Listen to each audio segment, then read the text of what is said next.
Zia orphanage trust দুর্নীতি মামলা থেকে বিএনপি চেয়ারপারসন বেগম খালেদা জিয়া ও তারেক রহমান সহ সব আসামিকে খালাস দিয়েছে আপিল বিভাগ। বুধবার প্রধান বিচারপতি ডক্টর সৈয়দ রেফাত আহমেদের নেতৃত্বাধীন ৫ সদস্যের বিচারপতি আপিল বিভাগ বেঞ্চ এ রায় ঘোষণা করেন। হাইকোর্ট ও নিম্ন আদালতের রায় বাতিল করে আপিল বিভাগ তার পর্যবেক্ষণ বলেছে যে প্রতিহিংসার বিচার করা হয়েছে। এর আগে মঙ্গলবার প্রধান বিচারপতি ডক্টর সৈয়দ রেফাত আহমেদ নেতৃত্বাধীন ৫ সদস্যের বিচারপতি আপিল বিভাগের বেঞ্চে এ মামলার আপিল শুনানি শেষ হয়। রায় দেওয়ার জন্য এই দিন ঠিক করেন সর্বোচ্চ আদালত।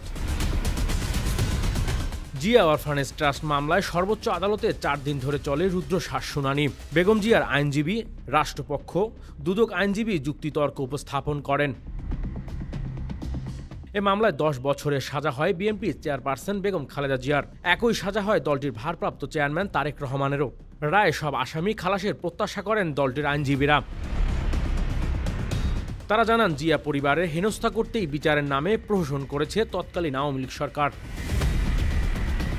আর রাষ্ট্রপক্ষ শুনানি বলেন, ধারণার ভিত্তিতে কাউকে সাজা দেয়া ঠিক হয়নি। আর দুদকের অবস্থান ছিল, মামলার নথিপত্র, সাক্ষ্য প্রমাণের কোথাও বেগম জিয়া সহ আসামিদের দুর্নীতির অনিয়ম কিংবা বিশ্বাসভঙ্গের প্রমাণ মেলেনি।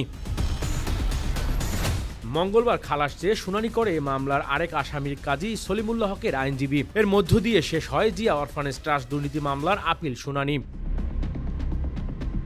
২০১৮ সালে ৮ ফেব্রুয়ারি জিয়া অরফানেজ ট্রাস্ট দুর্নীতির মামলায় জেলে যেতে হয় বেগম জিয়াকে। পরে নজিরবিহীনভাবে হাইকোর্টে এসে বিএনপি নেত্রীর সাজা বাড়ানো হয়। এ মামলা ২ বছর ১ মাস ১৩ দিন জেল খাটেন BNP chairperson. Desk report, metro TV.